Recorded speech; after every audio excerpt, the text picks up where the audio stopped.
Hi, it's Kassy. Today we're going to make a perpetual calendar, actually, using some really great Sizzix products. So I'm going to walk you through each product and each step, and we'll quickly put this together. It's super easy, really fun, and can be decorated in countless ways. So the main piece we're using today is the Scoreboard XL from Eileen called Field Notes. And this is a really amazing die. It is, you know, the thicker die, so it can cut through thicker materials. I cut through this mixed media board. This pack comes with white and the craft or regular colored cardboard or mixed media board. And this has 10 sheets in it and 5 of each color. So really, really great thing to have, especially if you're making journals and books. All of Eileen's thicker journal covers like this work really well with the mixed media board. So I highly recommend that. So I've done the cutting already today just to, because you don't need to see me cut. So what I did was use this die, which, let's see if I can show you what it actually looks like in here. It's hard to see because it's just all black, but I'm going to lay the piece on top so you can see where it goes. And this is the cover, the front and back cover, and you can see there are fold lines here and holes punched. That is for your spine if you're making this into a journal, but we're actually going to use this to make a perpetual calendar instead of a journal. I love making journals, and I definitely will be using this to make a journal, but I also like to think about other ways we can use the dies that we have so that we get more use out of them. So I cut 2 of these, and you can see this one panel here fits most of this die, and then there's some extra pieces. There's a frame and a little plaque kind of thing down there. So that's what this die is. I'm going to put this aside, and then I cut it 4 times actually. So I cut it twice out of the mixed media board, and I just did the craft color because we're going to cover it with paper, so no big deal. And then I cut it 2 more times out of this green Sizzix textured cardstock. This one, you'll notice, has 2 pieces missing. It's okay because it's just going to cover this, and my paper was just a little short, and I didn't mind. So as long as you have this main piece and a little bit of the underneath part, then you'll be fine. Okay, so I have those, and then I have this other really great die by Eileen Hall, and it is this really awesome like lacy mandala piece. So pretty and so intricate and ornate. I absolutely love it, and it cuts out super easy out of the Sizzix textured cardstock again, and I just think it's going to look great with that green. So I'm putting those dies aside. All right, so those are my main pieces. Everything else is going to just be sort of to decorate. So I also have this stamp set. It is called Good Vibes number 3, and I really love it. I love the black bar with the the highlighted letters inside. Really great sentiments in here, and we're going to use that as well. Okay, so the first thing I'm going to do is put this green cardstock onto the chipboard, and I'm going to use the Sizzix Express Quick Dry Glue.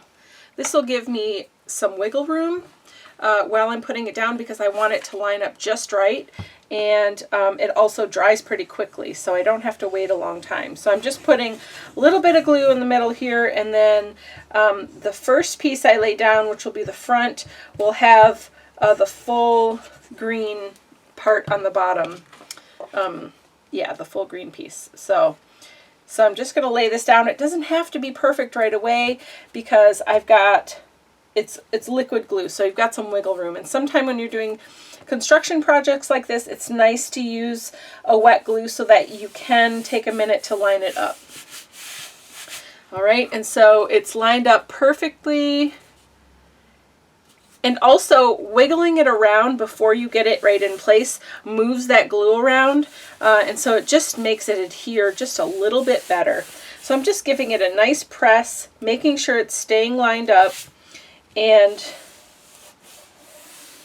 we will be good. Then we're going to do the same thing to the other piece. Now this time I'm going to put the adhesive on the back of the cardstock because I only have that one panel down there.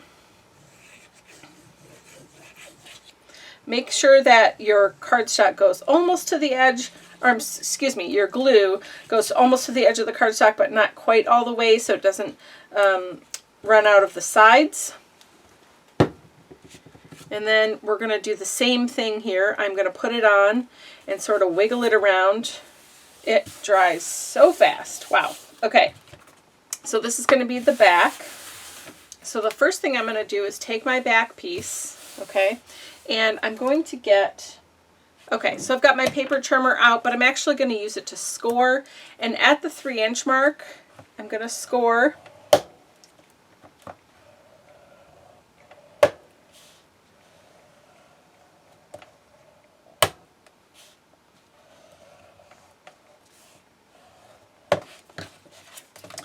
I'm going to flip it and do the same thing.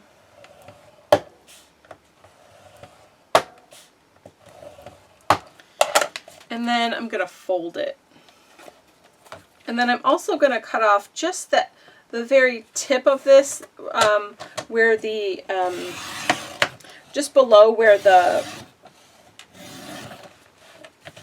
rolled edge happens. Okay, so we're going to cut this both ways. There we go. Keep that. Okay, so now this is what the back piece looks like. We've folded the bottom, we've cut off the top, and we've folded it at, creased it at 3 inches. Okay, so now what I want to do is put the base together. So I am going to put adhesive, the express glue. This glue, I tell you, you could use red liner tape or something else if you wanted to use the dry adhesive, but I love using this express glue for construction projects like this because it is so sticky, it holds really well, and it dries so fast. And then, like I said before, you have a little bit of wiggle room to make sure everything is lined up exactly the way you want, and it's going to work just right. So again, I'm wiggling it around just a little bit, let that glue move around, lining it up, but then I also kind of want to fold it, you know, and just make sure that everything is exactly the way you want it. Okay? And so we're just taking what would be normally the spine of the journal, and it's going to be the base of our perpetual calendar here. While that's drying, I'm just going to give it a minute to dry because I put a lot of glue, and it really is important to make sure that it's going to stay down well. So I cut out December, but I decided I wanted to have a couple of months on here just so I could show you, you know, how the perpetual calendar would work. I've cut these down to about 3.8 by just under 6. And I can share with you, if you look in the description of this video, there is a link for you to be able to get this download, and it will be actually for the 2024 calendar, so you'll have January through December of 2024 if you would like to make one of these for yourself. Alright, so right now I'm just cutting it down. I'm just trimming the sides and the top and bottom until I'm happy. About 4x6 would fit on this, on the front of this calendar. Okay, this is dry now. I have this lovely piece of mandala lace kind of doily here, and I want it in a couple places, but I just have the one, and I really just kind of want it like half and half. So I'm going to use my express glue, and for the first part, I'm actually going to put some on my hand here. And when I have really intricate thing to glue like this, and I want to use wet glue, I just rub a little on my hand and like spread it out like that. And then I take the really tiny, like intricate pieces, and I just tap them down. And that helps to spread the glue. Now this is going to dry clear, so if it gets in other places, it's okay. I'm just going to do a little bit more on here. I was thinking I had a little bit more cardstock there in the middle, but I don't really feel like I do. So there we go. Okay, and then I'm going to stick it down probably like 2/3. All right, and I'm just going to stick, and a little bit of glue is showing through. It's going to dry, and actually it's going to be covered with the calendar anyway. But man, I love how the pink and the green look together. So pretty. Okay, and then I'm going to really carefully take some tall scissors, and I'm going to cut this piece off right at the edge. And the reason I stick it down and then cut is so that I don't have to worry about trying to line it up exactly right on this edge. But look at how cool that looks. Oh, I love it so much. And then I'm going to take this half and do the same thing and put it on the other side. So you don't have to do this on your hand. You could put it on your mat. You could, there's a lot of ways that you can glue, but this is fun. I like it. And I don't mind putting glue in my hand. And it's fun to peel off later. So were you one of those kids in elementary that like put Elmer's glue on your hand so you could peel it off when it was dry? I don't know. My friends and I did that a lot. So maybe that's where this comes from. I'm not sure. Okay, so I want this one to be kind of at the top, and I'm going to line that up and just use my hand to make sure it's stuck down nicely. And there we go. Look at how pretty. Okay, the next thing I want to do before we put it actually together and make it 3D, I want to decorate the front of this, and then putting it together will be the last step. So I've got my 3 months of calendar here. So now if you're doing this, you know, and you're making them for next year, of course you'd have all 12. The point of this part is to make sure it's lined up where you want it, and then we're going to put a hole through the paper and the board underneath. Okay, so make sure you're nice and straight and it's centered where you want it, and it is exactly where you want it to be. Okay, and then I'm going to take this all, it's just or any kind of pokey tool, or if you have a punch that can go through thicker material, anything like that will work. Okay, so this is what I have handy. So just be careful, watch your fingers if you're doing it this way, and you're just making 2 holes so that you can fit brads in them. Okay, gonna sort of line it up here, and that would be great. You just don't want a super big hole, you know, so you want to make sure you can control the size of the hole, because you really are just putting a brad through here, so it doesn't need to be a super big hole. All right, then I'm going to put these in order. So I've got October, November, December, and they've all got holes and we're lined up. So then I have these brads from Prima. They're just really pretty. Again, you could use any kind of brad. You could use a plain color. You could use something that is a little bit fancier like this. And I think I really like, I think I like this more iridescent white one. Let's go with that. So just going to put the brads through the paper first. I'll do both of them.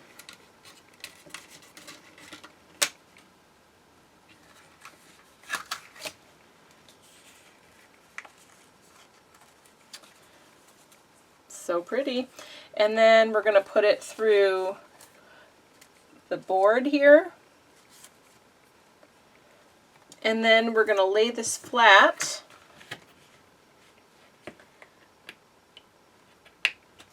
And I like to go through the entire board. This is going to really help keep it stable and secure throughout the year, because when we put this together, right, and then you have this, you know, sitting on your desktop, and basically what you're going to do here is when October's done, you're just going to rip this out. So then you have the next month and you can write all your little dates and important birthdays and things like that. But look at how cute that is. Okay. I'm just adding this piece of cardstock on the inside to reinforce this and to make sure that it's going to be nice and strong. I'm putting a decent amount of glue. Again, this is on the inside, so it's not going to matter as much if it comes out. I just really don't want this hinge coming apart. And I really want to make sure that everything is going to stay together nicely. So pressing down really hard, just burnishing really well, making sure it's adhered to each other, making sure that everything still lines up right. So I'm folding it, giving it a good crease. All right, and now we can finish assembling. So what I want to do is, so this is the front, this is the back, right? So we have that crease line at the 3-inch mark. So this part I'm going to put glue on, okay? So I'm just going to let that top piece sit. I'm going to put glue. Again, I'm using my express glue, really for this whole project.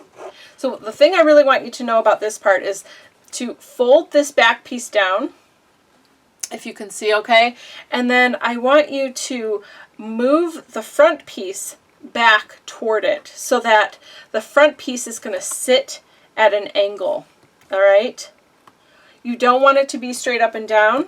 You want it to be a little bit at an angle, so it's easier to see and use when you are, you know, using this as a calendar. And it also is going to help it just to sit upright. Okay, so I'm going to give this a second to dry, and then I will show you. Okay, so now this is how far I did it. Okay, so I'm just going to set it down on the mat here. So if I line this up so that this is flush, you can see it's just a little bit of an angle. The only thing you want to make sure is that this back piece, okay, this back piece you don't want to be further back at an angle than this point, because then this will tip over because it'll be too top heavy. So this can be, you know, straight up and down, or it can be forward a little bit, this back piece, but definitely can't go back further than this point. Okay, that's the only thing you need to make sure. And then you're going to make sort of a triangle here. Okay, and then here's our front piece. So now while this is finishing drying, it's on there pretty well. It's drying pretty well, but I'm going to set this down so you can see what I'm doing, and I'm just going to add a few more embellishments. Now you can make this as simple or as intricate and detailed as you like, okay? So first, I have just like a flower and a butterfly. That might be fun to use. I also have this stamp set that I talked about in the beginning, a Good Vibes 3 it's called.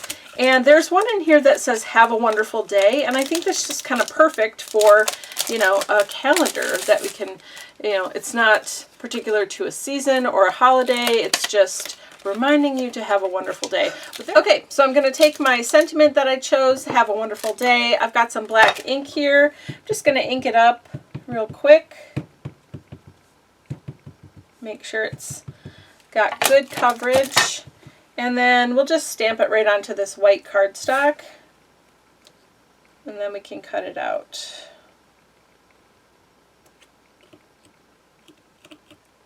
All right, so there is that. I'll just quickly cut this out. Okay, that looks so good. So that's probably going to go down here, or it could go up here. We'll wait and see. We'll wait and see. So I have that. I do know that I want this flower to be down here at the bottom. And of course we don't want it to be glued to our actual calendar, because we want to change the calendar every month. But what I can do is just put some glue right down here and then stick the flower, and so it can overlap with this calendar, but the calendar can just kind of be tucked underneath it. Okay, so that's what I'm going to do. So I'm using my express glue again, and I'm just going to put a little glue down in this corner. Okay, and then I will stick down this flower. I don't mind if it goes off this edge, but I don't want it to go off this edge. Obviously, we want it to sit flat when it's standing up on its tabletop. Okay, and I think I kind of want this butterfly at the top. Won't that look so cute? I like it. I like the butterfly at the top. So I'm going to put my glue on the back. I only want it in that middle so the wings can kind of sit up and be free. That's going to look absolutely adorable. I think I want it to be straight up and down right in the middle. All right, so I kind of have to let these things dry for a minute. Now I'm going to decide where I'm putting this. Now I could have this up here, but now with that butterfly it kind of doesn't fit as well. I think I have some glue there. So I think I'm going to go back down here, maybe next to my flower. I think that looks pretty good. So I'm just going to put the express glue right on the back of the sentiment. And then it will sit right down here below the calendar. Okay, and finally I have some of these cute, these are like lime green, spring green kind of, actually it's called pear, sequins. And they come in 2 different sizes. There's a teeny tiny one and a bigger one. So I just want to add a little bit more embellishment to this top area. So I'm going to put a big and a small on either side. I'm using my multi-tool with the jewelry picker. Just a nice sticky end on there. It's perfect for picking up these sequins, the big and the small alike. And then I just stick it right down in the glue and it stays in place. I don't know about you, but I have such a hard time getting these sequins out one at a time and making sure it gets stuck right down right where it's supposed to. And you can see with what I'm doing here right now that it's effortless. You know, it just works so well. Okay, that is so darling. I think I do need to put a few sequins down here now just to kind of balance it out. All right, so I like to start with the big one so I know where it's going to fall. And then I get some of the little guys. Okay, I think we are done. Look at how cute this is. I'll show you nice and up close so you can see all the detail there. It's still fairly simple, but has some detail. I really love the die cut in the back and the contrast of the colors and the way the embellishments and the cute little sequins help to just sort of finish it off, and the lovely sentiment down here at the bottom. We use the Field Notes and Specimen die from Eileen Hall, and we also used from Eileen Hall the Thinlit, and this one is called Mandala. Beautiful, beautiful dies here. And then we just used only the cover and made it into a perpetual calendar. So here we go. I hope that you enjoyed this project, and I would love to see yours if you decide to make a perpetual calendar for the rest of this year or even for next year. Don't forget to download my my free printable for 2024 calendar if you're going to make your own perpetual calendar, and share it with me on the social media. Have a great day. Thanks so much for watching. Bye-bye.